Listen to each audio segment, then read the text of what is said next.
Hello students, today we discuss the direction ratio of a line and their problem. तो first start from the direction ratio. We discuss the direction cosines. तो first हम एक बार direction cosines के definition को discuss करते हैं. तो जैसे direction cosines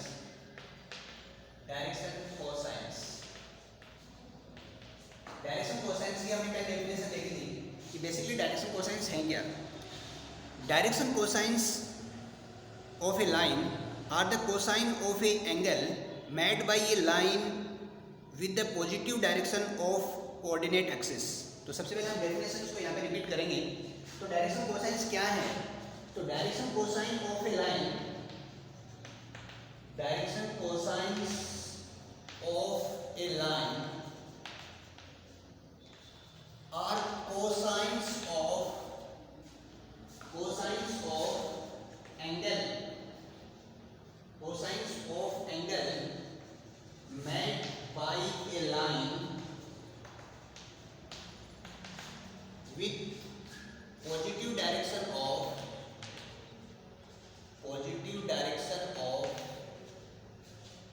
coordinate axis of the coordinate axis.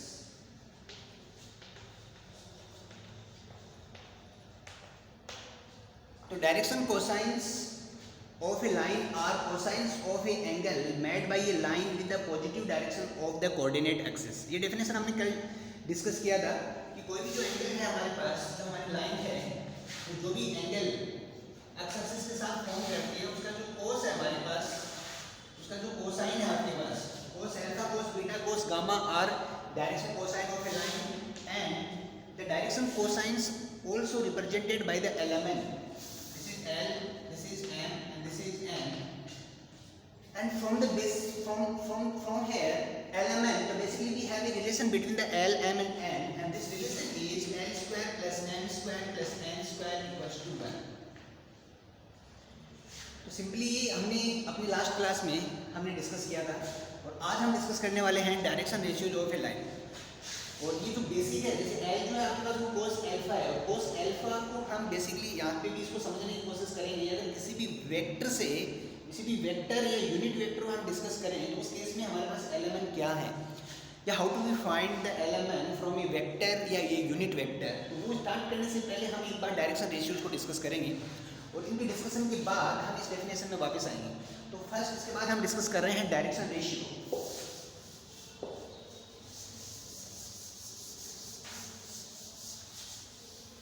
तो टॉपिक है हमारा direction ratio. Direction ratio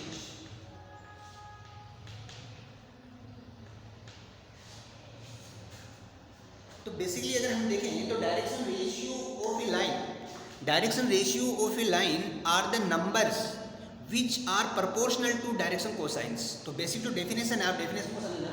direction ratio of a line, direction ratio of a line are the numbers which are proportional to direction cosines. तो यहाँ से इसको समझेंगे कि direction ratio क्या है. तो the definition of direction ratio is direction ratios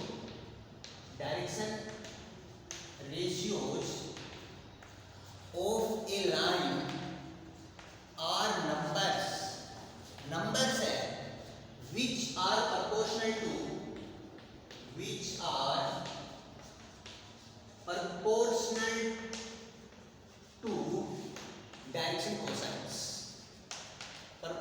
to direction cosines, तो बेसिक जो डेफिनेशन डायरेक्शन रेशियोज, तो direction ratios of a line are numbers which are proportional to direction cosines.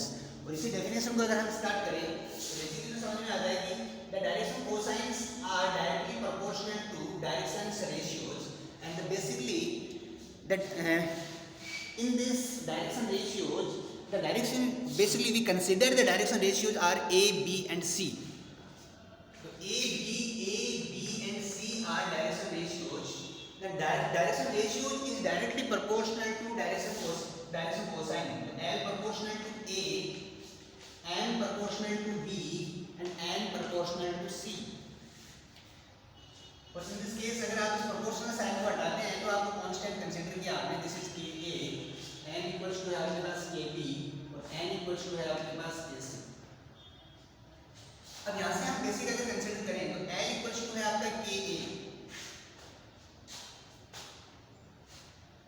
Simply आप इसका reverse भी consider कर सकते हैं, a proportional to l या l proportional to a equals to l की या के एल। तो बेसिक यहाँ से अगर हम कंसिडर करें तो के की वैल्यू हमारे पास कुछ भी हो सकती है, के कोई भी वैल्यू को कंसिडर कर सकता है। इट मीन्स जो direction ratio of a line है वो इनफाइनाइट है, हमारे पास बहुत सारे डायरेक्शन रेशियो हो सकते हैं। सिंपली ऐसा नहीं, आप कितने भी मल्टीपल निकाल सकते हैं। अगर इसको 1 यहाँ पे 1 रखा मैंने तो 1 टाइम 2 रखा तो 2 टाइम 3 4 5 6, इस तरीके से जो direction ratio of a line है वो हमारे पास बहुत सारे many direction ratio of a line, या मैं ऐसे कह सकता हूँ कि infinite direction ratio of a line. तो यहाँ से आपको बेसिक ये समझ में आता है। इसके बाद हम इसकी प्रॉपर्टीज को हम डिस्कस करेंगे। आपने देखा था कि डायरेक्शन कोसाइंस में आपके पास जो रिलेशन था वो था कि l square plus n square plus n square equals to 1। आपके पास केस था l square plus n square plus n square equals to 1। ये हमारे पास बेसिक केस था डायरेक्शन कोसाइंस के लिए। क्या सिंपली अगर हम देखें कि डायरेक्शन रेशियोज के लिए भी ये पॉसिबल है कि मैं यहाँ पे a square plus b square plus c square equal to 1, क्या ये ऐसा पॉसिबल है? तो हम चेक कर रहे हैं एक बार। तो यहाँ से हमने क्या किया, ये l की वैल्यू m और n की वैल्यू यहाँ पे पुट करते हैं, तो ये बन गया हमारे पास k square b square c square equals to 1। k square as a common है, a square plus b square plus c square equals to 1, k square equals to 1 upon a square plus b square plus c square. या फिर आप simply यहाँ से देख सकते हैं कि a square plus b square plus c square जो है वो 1 अपॉन k स्क्वायर है। यहाँ पे अगर देखें a square plus b square plus c square जो है वो 1 अपॉन k स्क्वायर है। It means a square plus b square plus c square is not possible to 1। तो वो हमारे पास केवल जो ये रिलेशन है आपका, ये हमारे पास ओनली डायरेक्शन कोसाइंस में है, डायरेक्शन रेशियो में ये रिलेशन हमारे पास पॉसिबल नहीं है। तो सबसे पहले ये प्रूफ हमें देखना था। तो सिंपली आपने यहाँ से वैल्यू फाइंड की k स्क्वायर की, तो k स्क्वायर जो है आपके पास वो है 1 upon a square plus b square plus c square. तो from k square we find the value of k। तो k जो होगा आपके पास वो है आपके पास प्लस माइनस 1 अपॉन रूट में है आपके पास a square plus b square plus c square. तो ये आपके पास k की वैल्यू है। तो k की वैल्यू अगर हम वापस यहाँ पे फाइंड करें, यहाँ पे पुट करते हैं, तो हम देखेंगे कि हमारे पास जो रिजल्ट है वो क्या निकलेगा। तो आप यहाँ रिजल्ट देख सकते हैं। तो जो k है आपके पास वो है आपके पास, तो k की वैल्यू जो है वो मैं यहाँ पे पुट कर देता हूँ। k जो है आपके पास वो है प्लस माइनस 1 अपॉन रूट में है आपके पास a square plus b square plus c square. ये आपके पास ऐसे k है। तो ये सारी वैल्यू अगर हम यहाँ पे पुट करें तो k की वैल्यू अगर हम पुट करते हैं l जो होगा l इक्वल्स टू होगा आपके पास a upon plus minus a upon root a square plus b square plus c square. ये आपके पास l है। सेकंड अगर आप m कंसीडर करें, m जो होगा आपके पास वो होगा आपका plus minus b upon root a square plus b square plus c square. n जो है वो है प्लस माइनस c अपॉन वो है आपके पास स्क्वायर रूट में a square plus b square plus c square. तो ये इस तरीके से आपने l, m और n आपने फाइंड किया।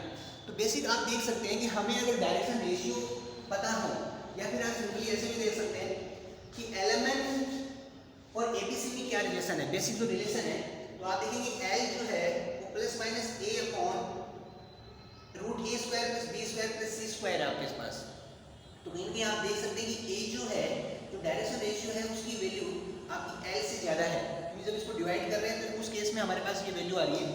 या फिर आप सिंपली ऐसे देख सकते हैं कि अगर मुझे a b c अगर गिवन हो, if the direction ratio are given, then हम डायरेक्शन कोसाइंस फाइंड कर सकते हैं।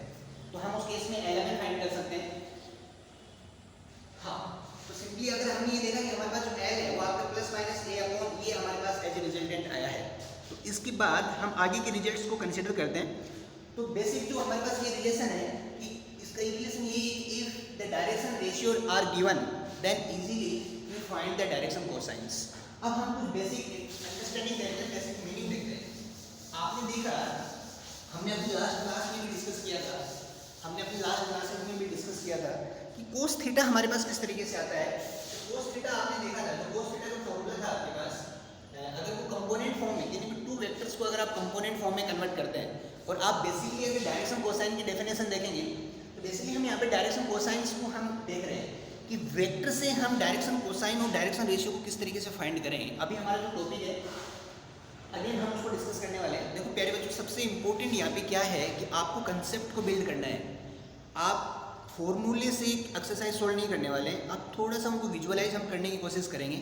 और यहाँ पे मेरी कोशिश यही है कि आपको वो पैटर्न मैं विजुअलाइज करवा पाऊँ कि वो बेसिक मीनिंग क्या है, ये कहाँ से आ रहा है, एक दूसरे से कनेक्टेड है क्या वेक्टर और 3D आपस में कनेक्टेड है, क्या हमारे बच्चों का वेक्टर पढ़ने से उनको 3D का कंसेप्ट बनता है। यस, तो वो ही हम यहाँ पे डिस्कस करने वाले हैं। और कैसे हम इनको वेक्टर और 3D को इंटरकनेक्ट करेंगे और उससे आपको कैसे इसके बेसिक एक विजुअलाइज होते हुए इन प्रॉब्लम्स को आपको सॉल्व करना है। और एक बार अगर आप थ्योरी पार्ट को आपने अच्छे से समझ लिया तो न्यूमेरिकल्स आप सेकंड्स में बनाएंगे। तो सिंपली अगर अपन देखें तो कोस थीटा, हाँ सिंपल, अगर हम डायरेक्शन कोसाइन देखें तो भी आपने क्या डिस्कस किया था कि direction cosine of a line, तो लाइन जो था वो एज ए वेक्टर था। हमने पार्ट किया था कि जो वेक्टर है वो उस लाइन को डिनोट करता है। तो जो ये वेक्टर है वो ये वेक्टर, और ये एक्स एक्सिस है, ये भी अपने आप में एक वेक्टर है। सिंपल है, एक्स एक्सिस है उसको भी हम एज ए वेक्टर कंसीडर करते हैं क्योंकि उसकी डायरेक्शन होती है हमारे पास। तो उस केस में जो थीटा है उसका कोस हमने फाइंड किया, दिस इज कोस थीटा, और जिसको हमने एल बोला, जिसको हमने डायरेक्शन कोसाइन बोला है। तो जो थीटा है उसी को हम बारीकी से समझेंगे। तो जो थीटा है आपके पास वो थीटा कोस थीटा है।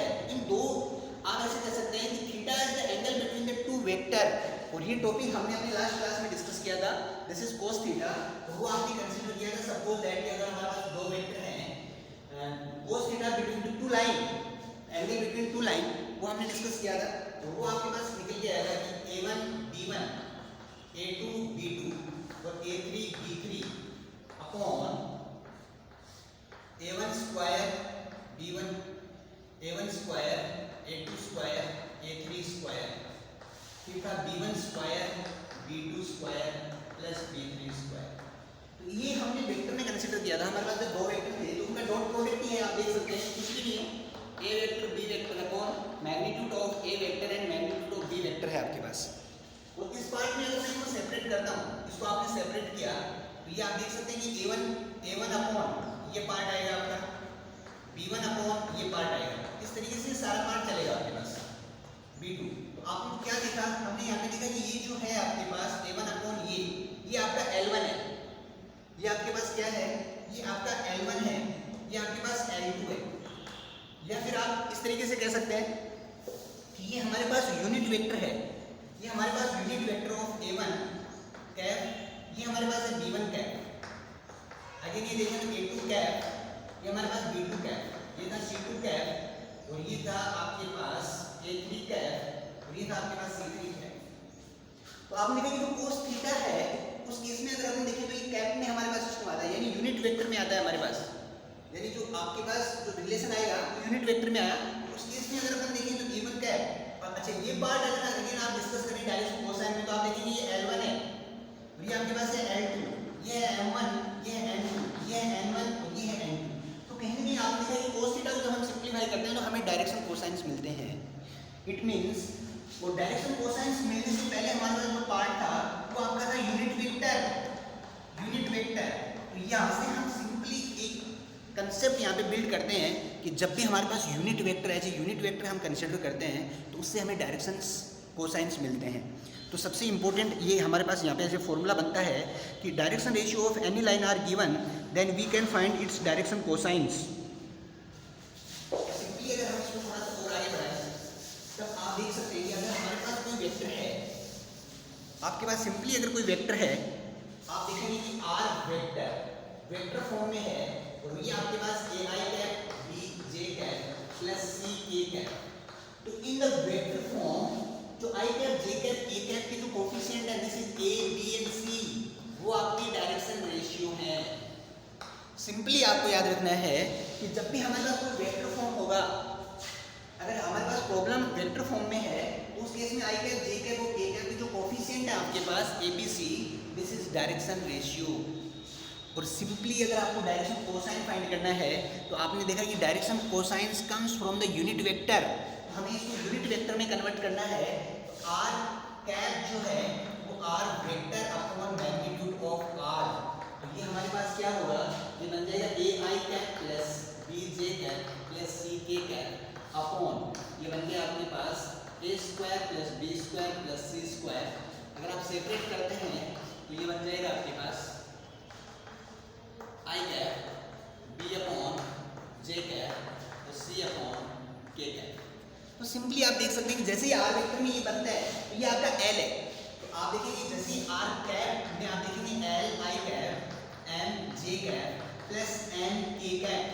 ये हमारे पास बनता है।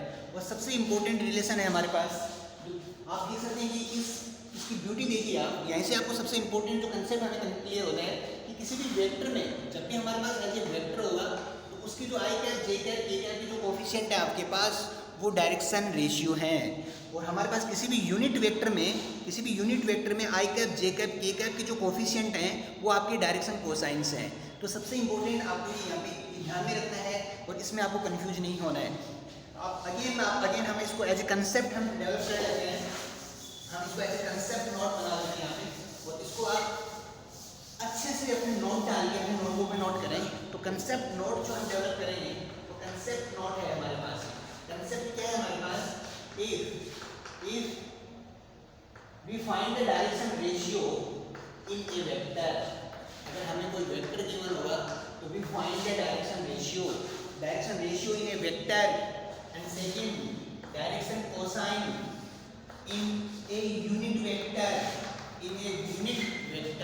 तो सिंपली हमने यहाँ पे इसको डिस्कस किया है कि dr और dc हम कैसे फाइंड करने वाले हैं।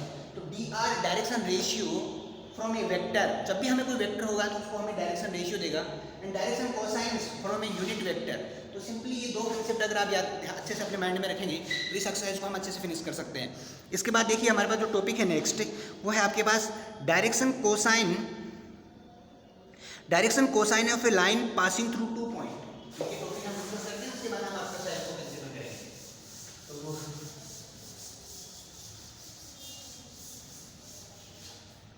Direction cosine of a line passing through 2 point, direction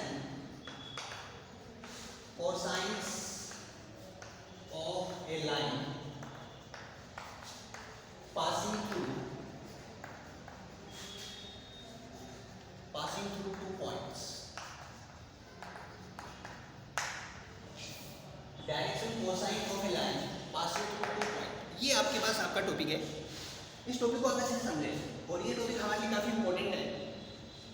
आप देख सकते हैं सपोज दैट हमारे पास एक पॉइंट P है जिसकी कोऑर्डिनेट हमें गिवन है, एक पॉइंट Q है जिसकी कोऑर्डिनेट हमें गिवन है। P के कोऑर्डिनेट है x1 y1 and z1, Q की कोऑर्डिनेट है आपके पास x2 y2 and z। Simple language में आपको समझना है कि मुझे डायरेक्शन कोसाइन फाइंड करना है, आपको DC फाइंड करना है और DR फाइंड करना है। सिंपली हम दोनों फाइंड करते हैं। आपको पता है कि DR जो है वो एज ए वेक्टर से हमें कंसीडर होता है और DC जो है हमने वो एज ए यूनिट वेक्टर से हम फाइंड करते हैं। तो फर्स्ट अगर ये PQ है आपके पास तो हम यहाँ से PQ वेक्टर फाइंड कर सकते हैं। तो दिस इज PQ वेक्टर, और PQ वेक्टर क्या होगा मेरे पास, position vector of Q minus position vector of P।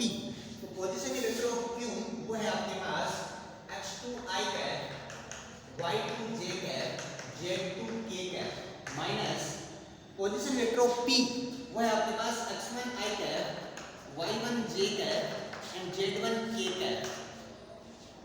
As a PQ vector अगर आप कंसीडर करें तो ये देखिए आप सिंपली इसको माइनस कर सकते हैं, तो ये बन जाएगा x2 माइनस x1 और ये है i cap y2 minus y1 j cap z2 minus z1 और ये है आपके पास k कैप।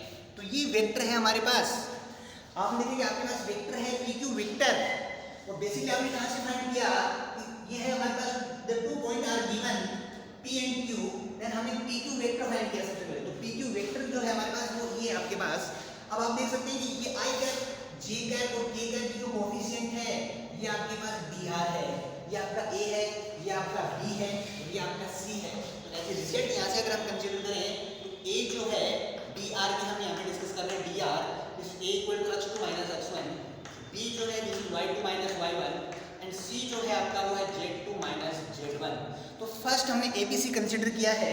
तो डायरेक्शन रेशियो जब भी हमें कोई 2 पॉइंट गिवन हो तो उस केस में डायरेक्शन रेशियो आप डायरेक्ट यहाँ से फाइंड कर सकते हैं।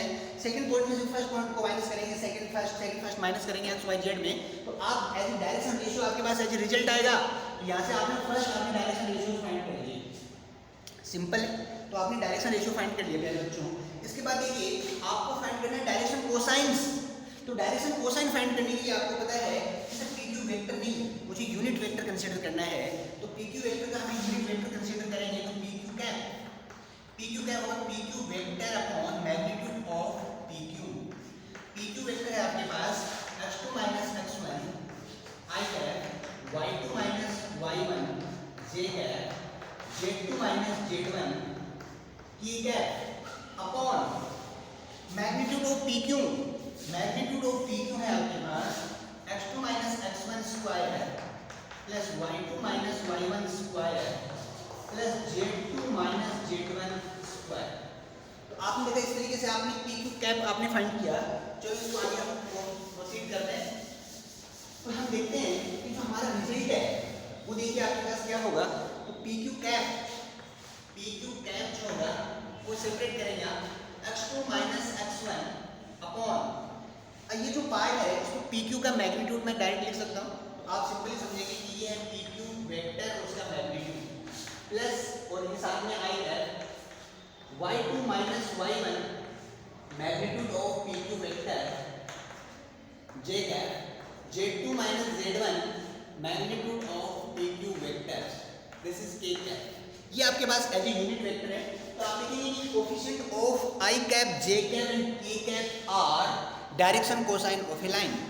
तो सिंपली आप समझ सकते हैं कि पी क्यू वेक्टर जो है हमारे पास वेक्टर पी क्यू है उसकी डायरेक्शन कोसाइन है हमारे पास ये पार्ट ये और ये पार्ट। तो जो पार्ट पी क्यू वेक्टर के हैं वही पार्ट उस पी क्यू लाइन के होंगे, वही direction cosine P Q line के होंगे।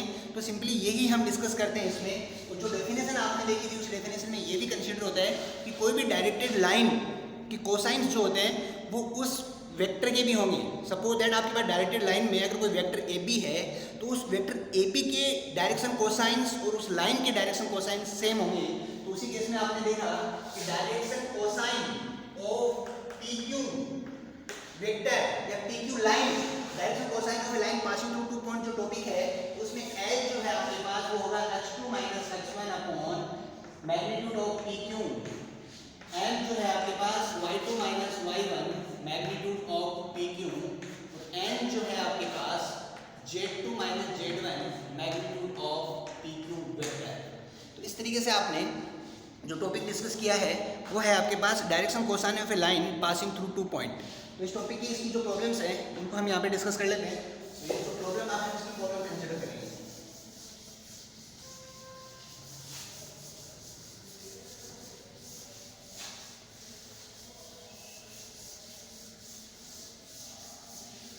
सबसे इम्पोर्टेंट ये है कि आपने जो L1 और L2 जो आपके पास चैप्टर आया है वीडियो आया है आपके पास उसी वीडियो में ही आपके पास आपने डायरेक्शन कोसाइन और डायरेक्शन रेशियो को डिस्कस किया है और उसी के साथ ही आपकी ऑलमोस्ट एक्सरसाइज फिनिश है।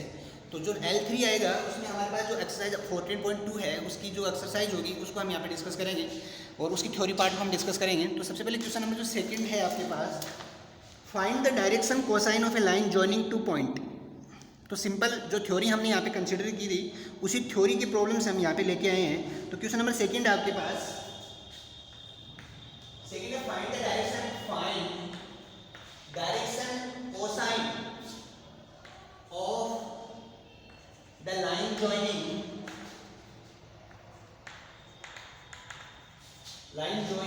Of two point 4, 2, 3 and 4, 5, 6। तो सिंपली आप देख सकते हैं इन दोनों पॉइंटों को ज्वाइन करने वाली जो लाइन है उसका हमें डायरेक्शन कोसाइन फाइंड करना है। तो सिंपली अगर आप इस क्वेश्चन को दो तरीके से सॉल्व कर सकते हैं। तो फर्स्ट है आप देख सकते हैं कि सपोज दैट ये पॉइंट P है जो आपके पास 4, 2 एंड 3 इसके कोऑर्डिनेट और पॉइंट Q है आपके पास वो है आपके पास 4, 5, 6। पूरी लाइन इस तरीके से आगे बढ़ रही है क्योंकि ये लाइन है तो आप इसको आप बहुत सारे इंक्रीज कर सकते हैं। और ये पी क्यू जो है आपके पास वो वेक्टर है। तो first we find the P Q vector.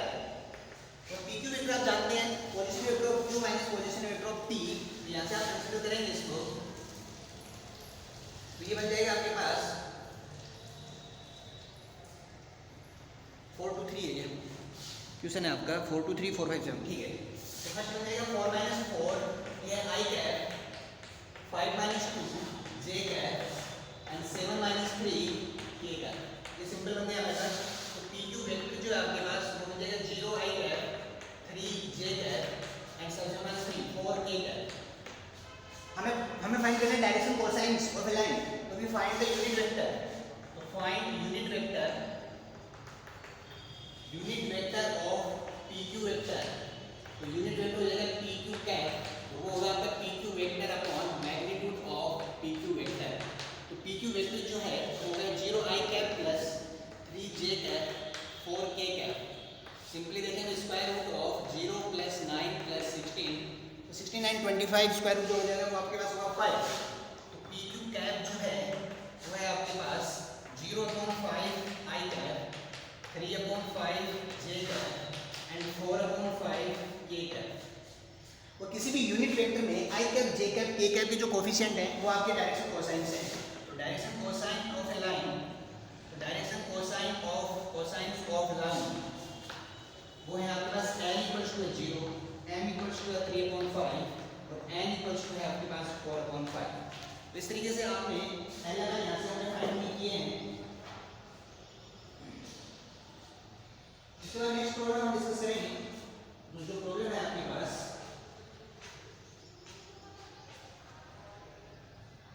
हाँ, इसके बाद हम नेक्स्ट प्रॉब्लम यहाँ पे डिस्कस करेंगे, क्वेश्चन नंबर 3। तो थर्ड क्वेश्चन हम यहाँ पे डिस्कस करने जा रहे हैं।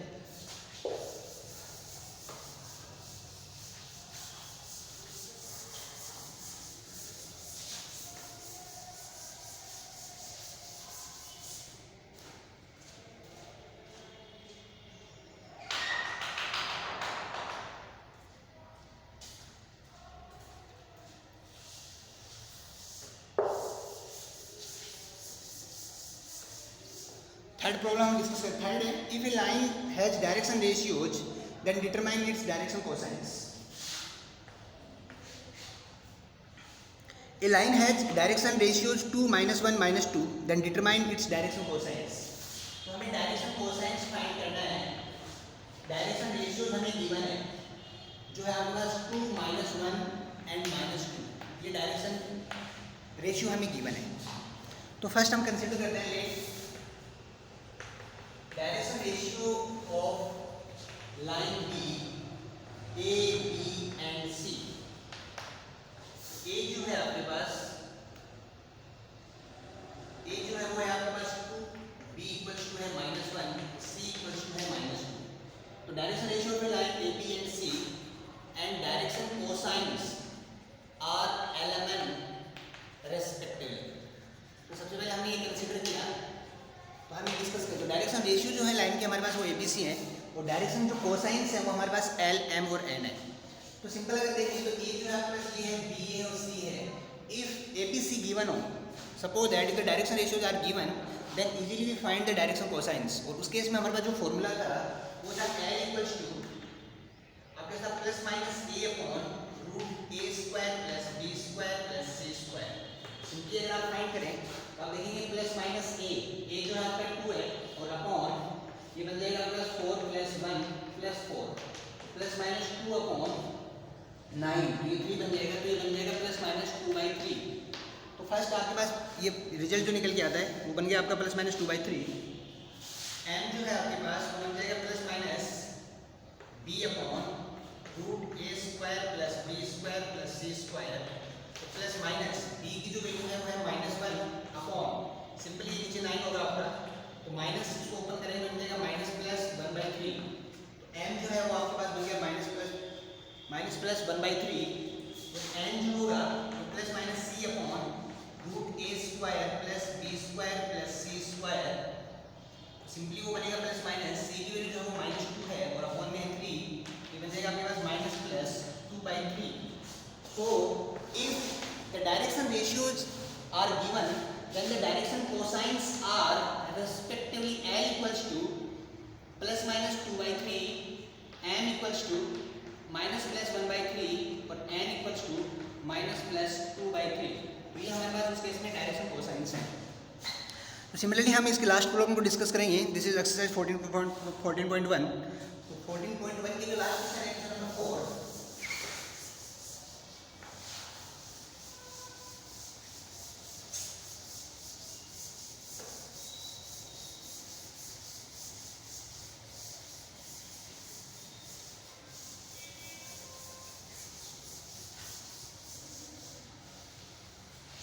लास्ट प्रॉब्लम है, ए vector R A vector R vector max angle 45 degree, 60 degree and 120 degree with x, y and z axis respectively. If magnitude of R vector is 2 unit, then find R vector.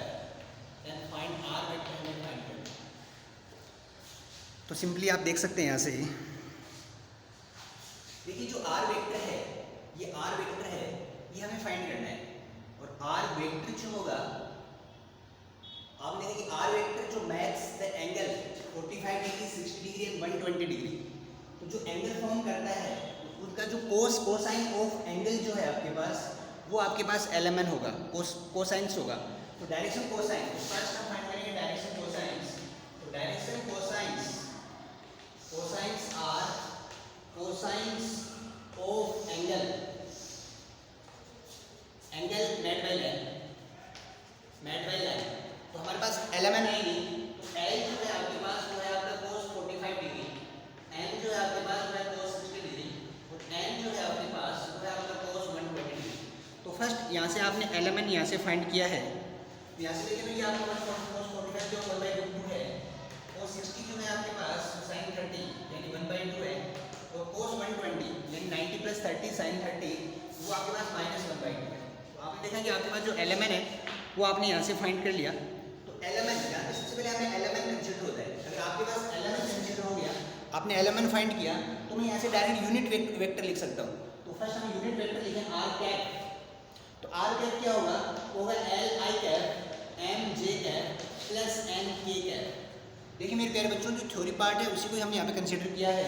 आपको पता है कि LMN जो है वो मेरे को unit vector देता है, तो अगर इनको मैं I cap J cap K cap के साथ अगर कंसीडर करता हूँ, तो R कैप जो होगा आपका वो बन जाएगा 1/2 I कैप, 1/2 J कैप और -1/2 K कैप।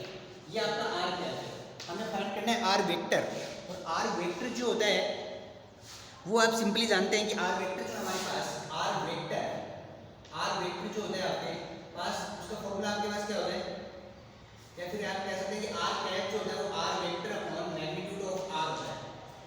यहाँ से अगर मैं R वेक्टर फाइंड करूँ, तो R वेक्टर सिंपली अगर R वेक्टर फाइंड करेंगे तो ये मल्टीप्लाई होगा, तो बन जाएगा मैग्नीट्यूड ऑफ R और R कैप।